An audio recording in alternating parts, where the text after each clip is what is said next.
নমস্কার বন্ধুরা, আমি অয়ন। আজ আমাদের আলোচনার বিষয় রাত হলেই গোড়ালির যন্ত্রণা বাড়ছে। অফিসে দীর্ঘক্ষণ বসে কাজ করা, নাকি এর পেছনে রয়েছে অন্য কোনো শারীরিক সমস্যা? দিনের শেষে গোড়ালি ফুলে যাওয়া কিংবা স্পর্শ করলেই ব্যথা অনুভব হওয়া, অফিসে দীর্ঘ সময় একই জায়গায় বসে থাকা, খুব একটা হাঁটাচলা না করা, আঁটো-সাঁটো জুতো পরা গোড়ালি ব্যথার নানা কারণ হতে পারে। গোড়ালিতে যদি দীর্ঘদিন ধরে যন্ত্রণা হয়, যদি গোড়ালি ফুলে যায়, তবে তা শরীরের কোনো আভ্যন্তরীণ সমস্যার ইঙ্গিত হতে পারে। দীর্ঘদিন গোড়ালি ফুলে থাকলে সেই সমস্যাটি কিডনির রোগের প্রাথমিক লক্ষণ হতে পারে। কিডনি অচল হতে শুরু করলে প্রাথমিক পর্যায়ে এর কোনো লক্ষণ স্পষ্ট নাও হতে পারে।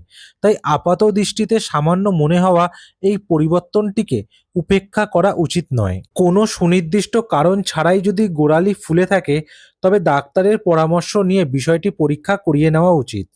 মূল সমস্যাটি শনাক্ত না করে ফেলে রাখলে কিডনির রোগ আরও গুরুতর পর্যায়ে চলে যেতে পারে। কিডনির কার্যকারিতা ব্যাহত হলে কেন গোড়ালি ফুলে যায় তা প্রথমে বোঝা জরুরি।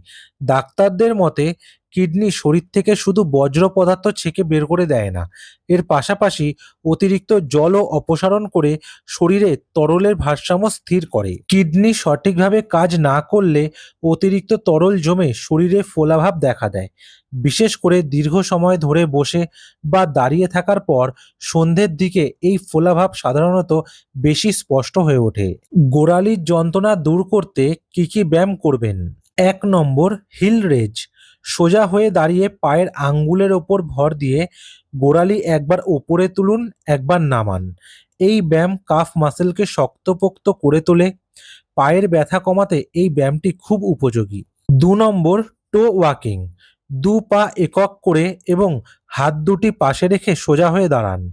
গোড়ালির ওপর শরীরের ভারসাম্য রাখুন এবং পায়ের আঙ্গুলগুলো মাটি থেকে তুলে গোড়ালির ওপর ভর করে এগিয়ে যান। দিনের যে কোনো সময় এই ব্যায়ামটি করলে উপকার হবে। ৩ নম্বর, টেনিস বল রোলিং। চেয়ারে বসে একটি টেনিস বল বা জল ভর্তি বোতল পায়ের পাতার নিচে রাখুন।